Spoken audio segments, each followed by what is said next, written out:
Can I bring my friends over here? Please bring your friends up here. I'm not gonna cry again. Mark Duplass, thank you, please.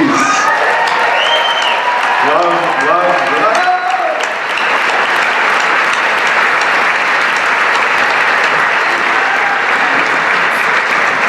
I'm alive, guys! I did it! And Ray Romano.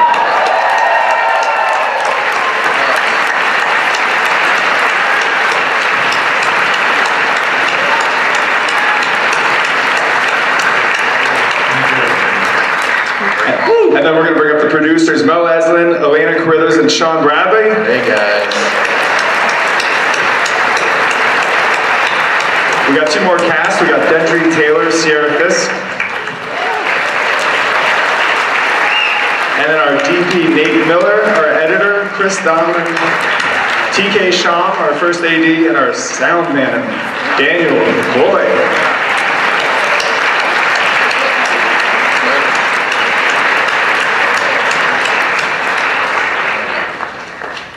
And everybody else, just come on up. Come on, all you guys. If you worked on the film, come on up. Yeah. Even if you didn't, who cares? Come on. So we'll open this up to a Q&A in one sec, but I just want to ask if Alex, Mark, Ray, if you guys, if any of you have anything you want to say up front. We're sorry. Yeah. Okay, I'll ask y'all just to move down to this. Into the light. Yeah, you're in the light, thanks. I just want to thank Sundance for having us here. They dug my first short film out of the rejection pile in 2003 that I made for $3 in my kitchen. And I would not have a career without you guys, so thank you very much, please.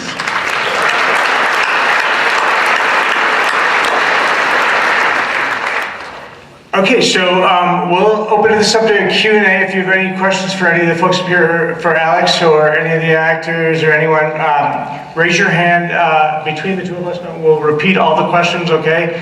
And let's start with this gentleman right here.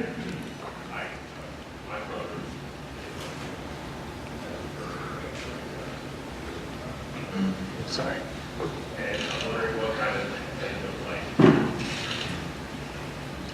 The question was what kind of end-of-life research we did, and we spoke to a lot of specialists, palliative care, a lot of oncologists, and just kind of learned a lot of different stories, and saw some great documentaries as well that shared a lot of stories, a lot of personal journeys through this.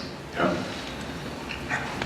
Anybody else? And I'm looking at if you. Oh, sure, right here, lady. I was just going to mention that I thought this was the first fictional film on pedophilia dying. This is my thesis research, so that's the first that I've seen. Is that the case? I know you mentioned this on. The question is, are there other films about medical and dying? Yeah, there are a few. Yeah, there are a few narrative films, and I can mention them. But none with men as handsome as we are. I believe we are the first. And that is not subjective. That's empirical, to be clear. And ostriches. Should the lady right here at the glasses?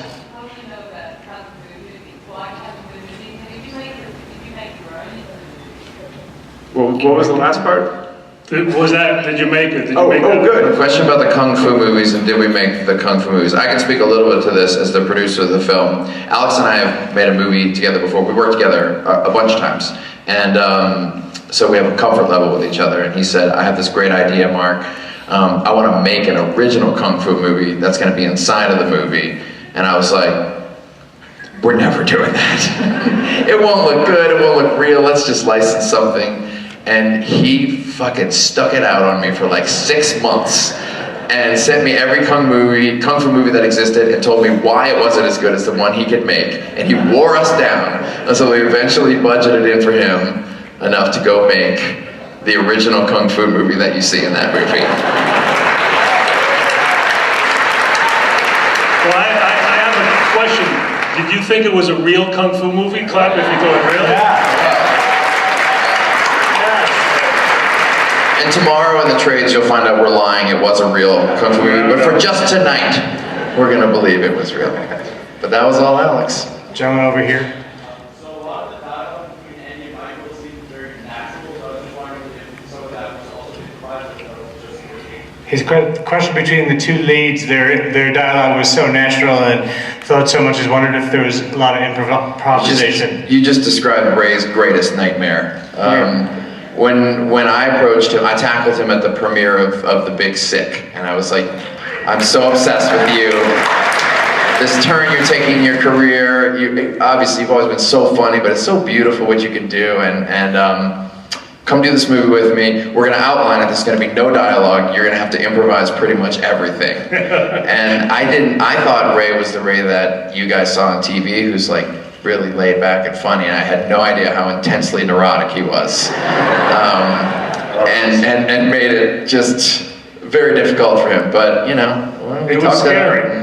It was a scary, I was very excited to do it, but I've improvised before, of course, a line here, a line there, but not the whole. Yeah, you come in, you kill with jokes, and you've done a lot of that. Yes, I've added jokes on, but to have just the scene outline, the movie outline, it was scary. I was like, it's fine, we're just gonna improvise a 9-minute dying scene. Don't worry about it, it's gonna be great. Well, but it was fun to prepare, like we prepared. I would keep emailing you guys. Hey, when we go to the ostrich, I'll bring up how fast the ostriches are, stuff like that. So we had it in our head, we just didn't have it written out. Standoff is real, guys, just so you know. This is a part of Ray's life. Standoff is an actual thing that I would wish for. Yeah. Yes.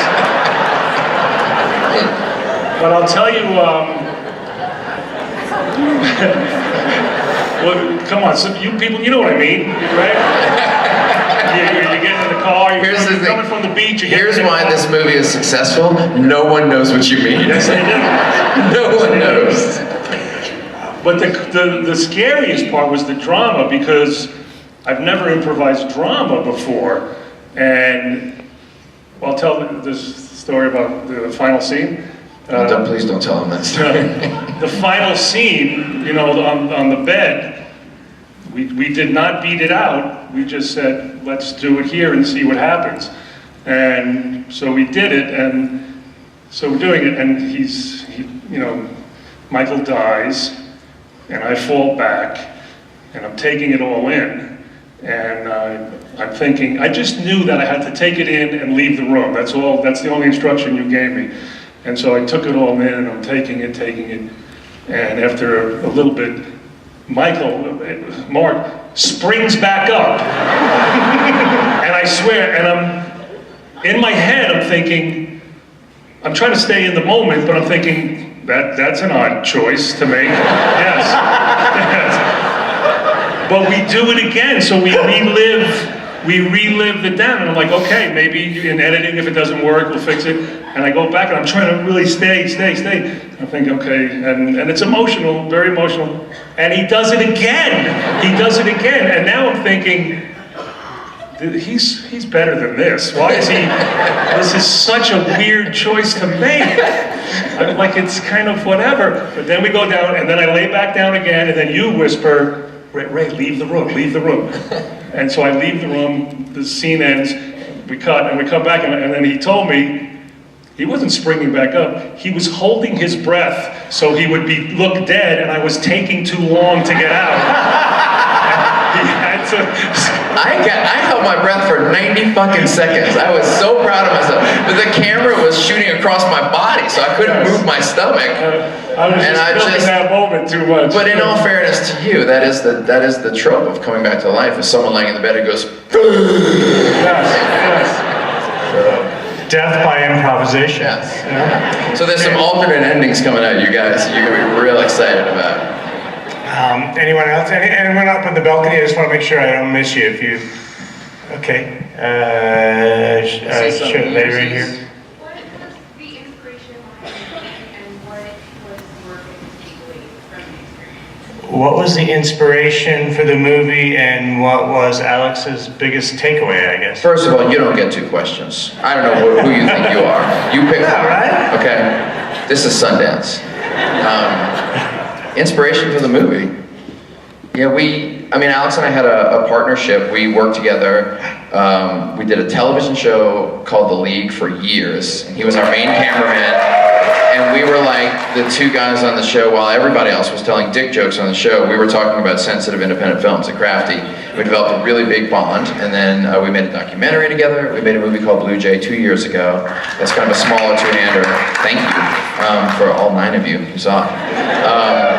And so we wanted to make a similar movie that was a small two-hander and kind of personal.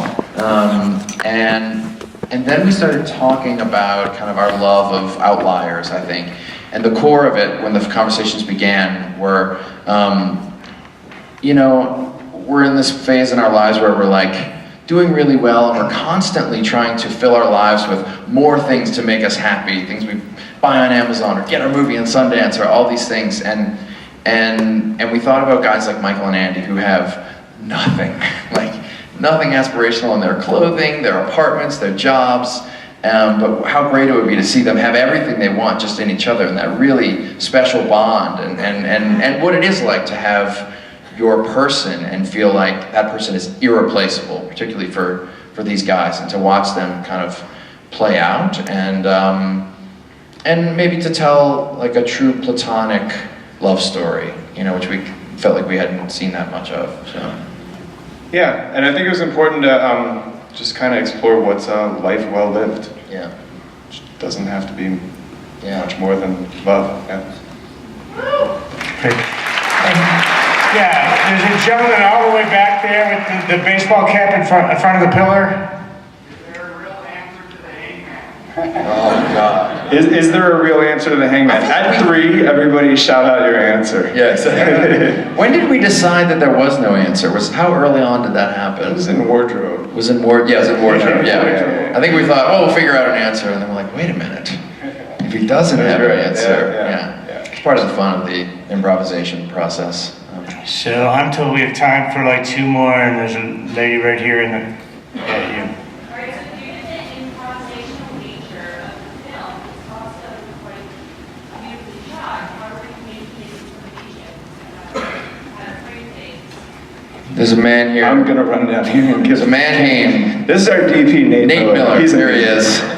He shot tons of movies for us, and it is a really good question. I have always, as a filmmaker, felt that performance is the most important thing, and if we have to sacrifice visual beauty, I'm willing to do it in order to get the performance. And so we found a way, because Nate's who he is.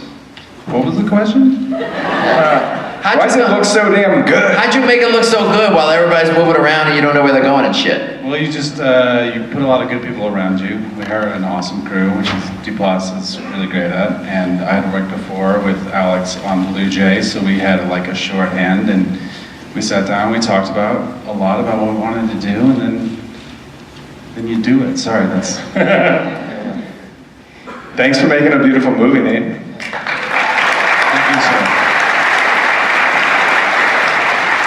Okay, final question, Alex. Why don't you pick the person that's going to be your friend? Well, she was about to go, so let's give it. Okay. Yeah. Good. Were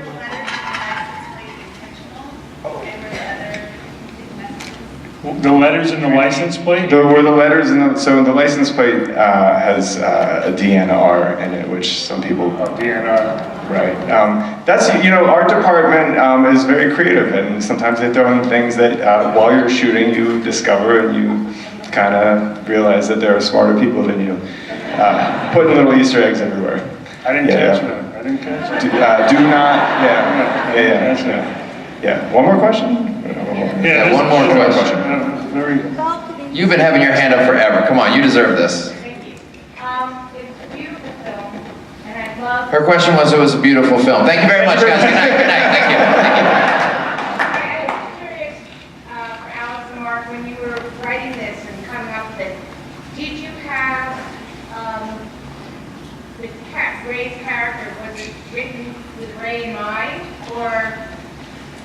Yeah, that's a great question. Was the character of Annie written with Ray in mind, but Alex Was and it I? not written with Ray and Mark? Yes. Because Because it wasn't written at all. We had the concept, we were baking it, and it just so happened that I showed up to the premiere of Big Sick, and we were talking about who could be right for it, and I was like, That's where we met. We met This at is the guy, and I met him there, and I Yeah. was like, oh my God, please, we have to do this movie. And then we had a talk with him, and then Alex and I felt a little insecure because we had so little built with the movie, but we had the basics. And then Ray built this big life. He went home and he scribbled out in his notebook and he brought it back to us with backstory and all the stuff that we just loved. And so it was an intensely I just wrote my life story on a piece of paper. But it was intensely collaborative, and I think I'm glad you brought that up because we forget, we shot this movie in mostly chronological order, and we all banded up together for 3 weeks in Solvang in California, and we shot all day together, and we all ate dinner together every night, and we would say, what do we love that we got?